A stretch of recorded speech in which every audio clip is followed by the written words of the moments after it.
What's happening? It's your top dollar JayHooray, because it's a celebration when you see me. I want to appreciate y'all for tuning in to the Life Lab, where we have many discussions, conversations, heart to heart, all that good stuff there. I want to appreciate y'all eyes, ears, and attention, because it could have been anywhere else, but it's right here with me, and I appreciate that. So today's video is a story time. I got a story for y'all, okay? And story time consists of, me telling y'all one of my stories from my wild life and experiences. But with all my story times, you're gonna be able to catch some gems, maybe apply it to your life, if it helps you, grow, definitely take that and run with it, okay? But today's story time is why I quit Frito-Lay. First and foremost, I got my CDL about 5-6 years ago. You know what I mean? It was COVID. I was laying around, not doing nothing. I was with my first baby mama. You know what I mean? It was just drinking, just passing time, just wasting time, just getting entertained, right? So my sister ended up telling me, hey, you need to go get your CDL. I was like, shit, I ain't doing nothing else. Might as well, right? So I went to go get my CDL, and the rest was history. So it started off a bit rough, trying to get into the game with a CDL. CDL drivers, y'all already know, you know what I'm saying? When you fresh up in that joint, it's hard to get something good, you know what I mean? So I had a whole lot of dead-end trucking jobs, over the years, but fast forward to 2024, I actually got, a job with Frito-Lay, driving for them. So I thought I reached the threshold. I thought I reached the top of the mountain. You know what I'm saying? It was the most money I was making. Making about 100. That's before taxes, of course. But yeah, I was living the dream. My first week there, I made more than I made any other job in 2 weeks. You know what I'm saying? 1 week. So I'm like, oh Lord, I done made it. You know what I'm saying? Shoot, it can't get no higher than this. Frito-Lay, top dollar. Yeah, that's what I thought. So just continuing, over that year, and I just felt like I was still missing something. You know what I mean? Like, it wasn't making no sense. Like, I was making the most money I ever made, you know what I'm saying? But I was losing a lot of time, And one thing about money, it can't buy no time. I don't care how much money you got. The richest man on earth can't buy a minute of time with all the billions of dollars he got. You know what I'm saying? So that just shows how much valuable time is than money. But I didn't know that at the time.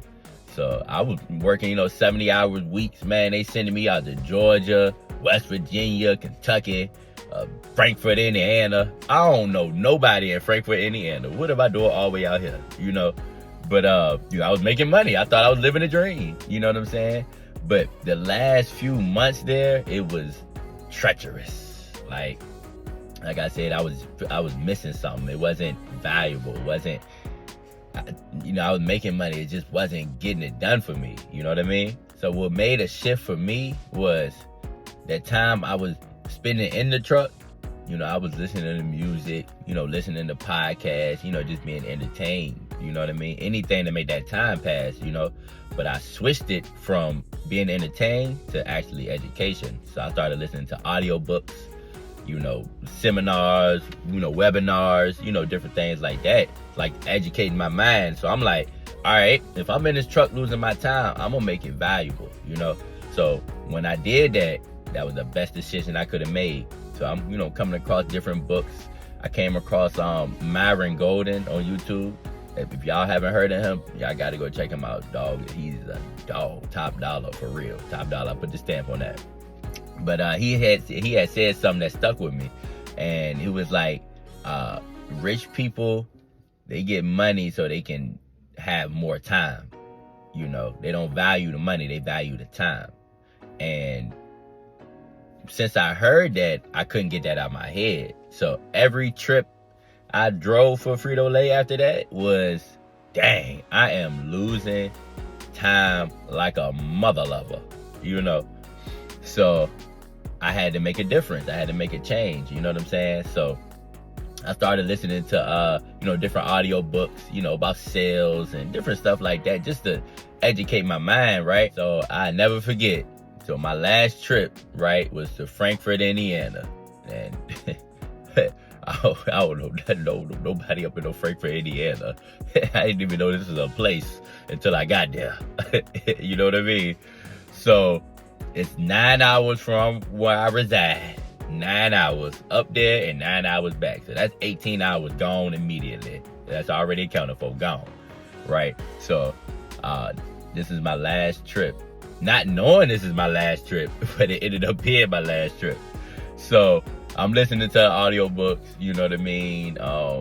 And I was like, man, something got to change. So I started putting applications in, different sales jobs. I put about 50 applications in. I ain't gonna lie, about 50. I said, something got to change. I can't do it. So I get on up there and, finish the trip. I do my trip. I come on back, right? And, 18 hours gone, 18 hours later. And now I'm back, in my city. And I'm sitting on my back porch, just pondering, like, cause this is weighing on me, like, something gotta give. I cannot keep doing this. I'm just wasting all my time. So then I get a call, right? One of the applications that I put in for, was it was a sales job to sell solar. So I'm green, don't know nothing. All right, cool, let's go and do it, baby. Sure, I need something different anyway. He like, when can you start? When can you let me start? Shoot, right now if you want me to. I'm on that type of time. I'm ready to leave Frito-Lay. So it was Thursday when he called, right? We did the interview, and I was starting on Monday to do, selling solar. I didn't know what I was getting myself into.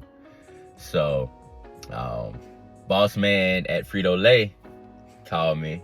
Hey, JB, man, look, you think you can come in tomorrow, man, help us put concrete down? We pay you extra. I'm like, all right, man, let me go and just get this extra little bread, you know what I'm saying? The concrete can't be so hard. At least I ain't got to lose all my time going to Frankfurt, Indiana. That's what I'm thinking, right? So we get out there. This is a whole day's a job. We doing concrete. I don't know nothing about no concrete. Man, when I left, concrete in my face, concrete in my hair, concrete in my eyes, and I just got a retwist. What? Well, I like to smack the mess out of John. But, it was all good, though. It was just like, I wasn't even mad at that point. It was just like laughable, because I know I got this thing Monday lined up, right?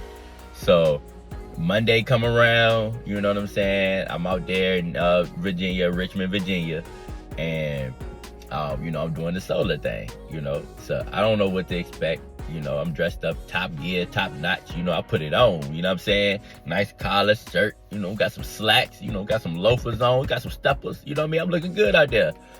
But nobody else is dressed up. So this is odd, right? Anywho, so I was out there for maybe about a week, right? So next Friday roll around, and boss man John calling me again. Hey, JB, man, we had to force you on a run, a bin in Ruckersville.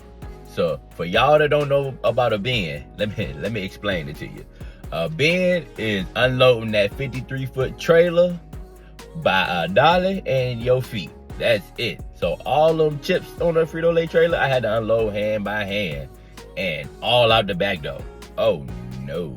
So I told him, hey, John, man, I'm not even in town, man. I'm not gonna be able to do that. I'm gonna have to use a book off. So he like, all right, well, you ain't got no more book offs. I said, all right, well, what that mean? He said, well, let me give you a call back. I'm like, all right. So I waited a little bit. He gave me a call back. Hey, what's going on, boss man? Yeah, man. So, you got to come in tomorrow, man. It's your last book off. I talked to HR. Either you got to resign, or, we got to terminate you. I'm like, well, those are my only two options. I guess I got to resign then, John. So he's like, all right, man. Well, just text me, 2 weeks and, da-da-da. I'm like, all right, cool. So I hung up the phone with a lot of emotions. You know what I mean? Like, I'm leaving the most money I ever made, right? But I'm trying to bank on myself in the meantime with, doing sales with solar. right? And I didn't know which direction to go, but it kind of just like forced me to go this direction, you know what I'm saying? Which was the best decision of my life. But to tie it all up, you cannot be afraid, you know what I mean? It is scary, but the only way to overcome it is to actually just go through it, you know what I'm saying? Just take that leap of faith and just believe that you'll land on your feet, you know? I was scared. I ain't know what was gonna happen, you know what I mean? Like, I'm used to a job, you know. I've always been taught that. I've been working since 15, you know what I'm saying? So it's like, oh, this is all new to me. What do I do now? You know? But, you know, that was months ago where I quit. And since then, my life has progressively gotten better and better and better. You know, it was scary, it was treacherous, but you got to look that fear in the face and hit them with the boop, boop, boop. Knock them out, you know, they get on through there, you know what I mean? So I say that to say this: if y'all are in a situation where you feeling like you getting pulled back and forth and you don't know which direction to go with your gut, you know what I mean? If you looking at something that ain't promising, like Frito-Lay, when I got there, I was making the same amount of money somebody was making in 30 years, you know what I'm saying? So 29 years later, somebody that's coming in, they first year gonna make the same amount of money as me, it's a ceiling to it. So it wasn't promising, but banking on myself was more promising. So if you're ever in a situation where you feeling scared, please just fight that fear. Just go through it. The only way to get over fear is to go through it. Knock it out. You know what I'm saying? So just a little words of wisdom for y'all, man. Little bit of a story time. You know what I mean? Now, I appreciate y'all for tapping in with your top dollar JayHooray. Now, spread some love. Find somebody to help today. Peace, love, and prosperity. Till next time, I holla.